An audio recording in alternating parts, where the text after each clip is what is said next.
بسم اللہ الرحمن الرحیم۔ السلام علیکم ورحمۃ اللہ وبرکاتہ۔ آج ہم پڑھیں گے سورۃ البقرہ کی آیت نمبر 40 اور آیت نمبر 41، 40 اور 41۔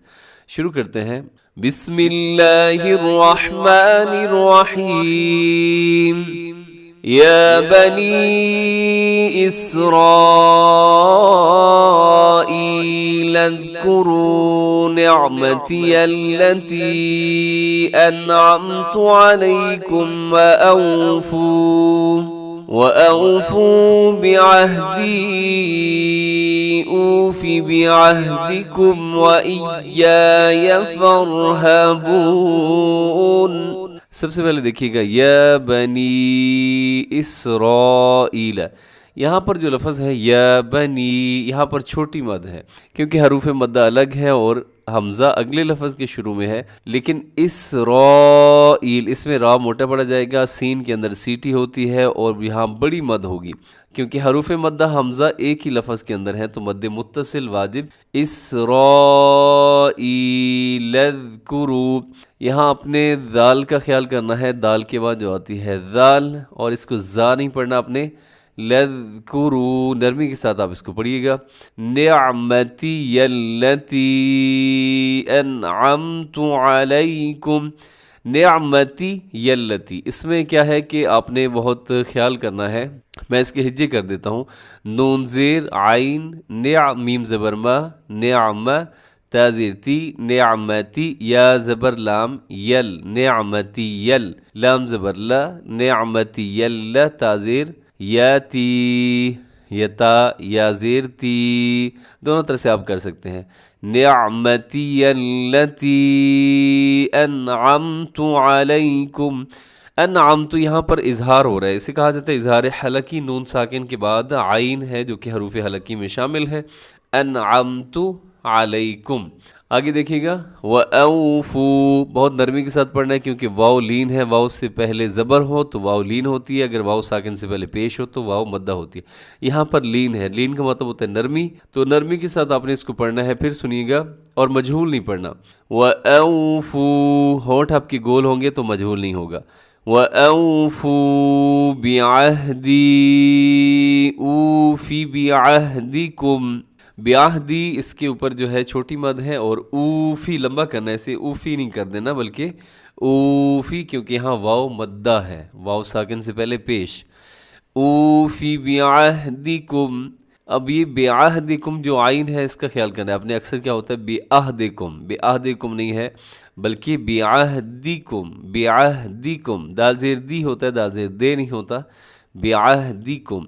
وَإِيَّایَ فَارْہَبُونَ، فَارْہَبُونَ اس میں را اپنے موٹا پڑھنا ہے، باقی سب کے سب باریک ہیں۔ آیت کو ایک دفعہ پھر سماعت کر لیجئے گا۔ یا بنی اسرائیل اذکروا نعمتی التی انعمت علیکم وَأَوْفُوا بِعَهْدِي أُوفِ بِعَهْدِكُمْ وَإِيَّایَ فَارْہَبُونَ۔ اور اس کے بعد آیت نمبر 41 دیکھیے گا۔ وَآمِنُوا بِمَا أَنزَلْتُ مُصَدِّقًا لِمَا مَعَكُمْ وَلَا تَكُونُوا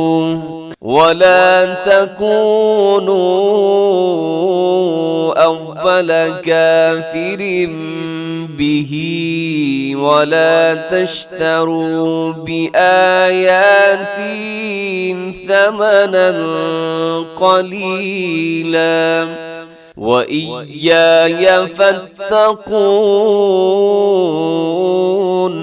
اس آیت مبارکہ کے اندر جو پہلا لفظ ہے وَآمِنُوا، اس میں واو مدہ ہے، تھوڑا سا آپ نے لمبا کرنا ہے۔ بِمَا، اس کے اوپر چھوٹی مد ہے۔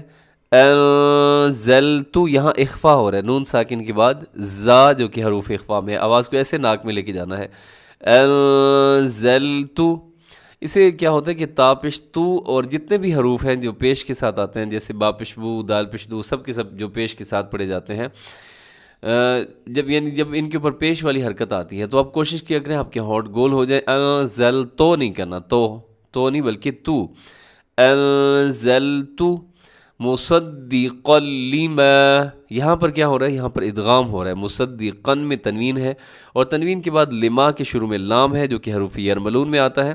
تو یہاں پر آپ نے ادغام کرنا ہے اور ادغام تام یعنی مکمل ادغام. یہاں پہ بالکل آپ نے جو تنوین کا ساؤنڈ ہے، جو نون کا ساؤنڈ ہے، وہ یہاں پر نہیں دینا. ایسے کچھ لوگ پڑھ دیتے ہیں مصدقا لما، مصدقا لما، یعنی وہ سمجھتے ہیں ساتھ اس کو بھی پڑھنا ہے. تو آپ نے یہاں پر تنوین کی آواز کو بالکل ختم کر دینا ہے. مصدقا لما، مصدقا لما. تو جیسے ایک ساتھی نے کمنٹ کیا تھا اور میں نے اس کی کمنٹ کو بڑا انجوائے کیا. انہوں نے کہا کہ جی نون تو ادا نہیں کرنا لیکن نون کے ساتھ جو ہم نے فیلنگ دینی ہوتی ہے. تو ان کا اپنا خیال تھا کہ میرا خیال یہ ہے کہ نون ادا نہیں کرنا لیکن نون کی فیلنگ دینی ہے. تو مجھے سمجھ نہیں آئی کہ نون کی ہم نے ادا نہیں کرنا تو اس کی ہم فیلنگ کیسے دیں. تو بہرحال یہاں پر آپ نے کیا کرنا ہے کہ مصدقا لما، یہاں نون ادا بھی نہیں کرنا اور نون کی آپ نے کوئی فیلنگ بھی نہیں دینی بلکہ بالکل ختم کر دینا ہے. مصدقا لما، اسے کہا جاتا ہے ادغام تام. مصدقا لما معکم ولا تکونوا اول کافر بہ. اب یہاں پر کیا ہو رہا ہے کہ ایک تو تکونو کے اوپر چھوٹی مد ہے اور کافرم بھی یہاں پر اقلاب ہو رہا ہے. اور آپ کو آئیڈیا ہو گیا کہ چھوٹا سا میم لکھا ہوا ہے تو اس کا مطلب یہ ہے کہ یہاں پر اقلاب والا قانون لگ رہا ہے. تنوین کے بعد یہ نون ساکن اور تنوین کے بعد حرف با، یہاں پر اقلاب ہو رہا ہے. ہم نے تنوین کو میم کے ساتھ تبدیل کر دیا ہے. کافرم بھی، صاد وقف کی علامت ہے رموز اوقاف میں سے. تھک کر رک جائیں تو اجازت ہے ورنہ کوشش کریں کہ آپ ملا کر پڑھیں. وَلَا تَشْتَرُوا بِآيَاتِي ثَمَنًا قَلِيلًا. ثَمَنًا قَلِيلًا میں کیا ہو رہا ہے؟ اخفاء ہو رہا ہے. تنوین کے بعد قاف ہے تو کیسے پڑھنا ہے؟ ثَمَنًا قَلِيلًا وَإِيَّايَ فَاتَّقُونَ. وَإِيَّايَ، اسے آپ نے مضبوطی کے ساتھ پڑھنا ہے. اس آیت کو پھر سن لیجیے گا. وَآمِنُوا بِمَا أَنزَلْتُ مُصَدِّقًا لِمَا مَعَكُمْ وَلَا تَكُونُوا أَوَّلَ كَافِرٍ بِهِ وَلَا تَشْتَرُوا بِآيَاتِي ثَمَنًا قَلِيلًا وَإِيَّايَ فَاتَّقُونَ. تو اس کے ساتھ ہی ہمارا آج کا سبق مکمل ہو گیا. دعاؤں میں یاد رکھیں، خوش رہیں. السلام علیکم ورحمۃ اللہ وبرکاتہ.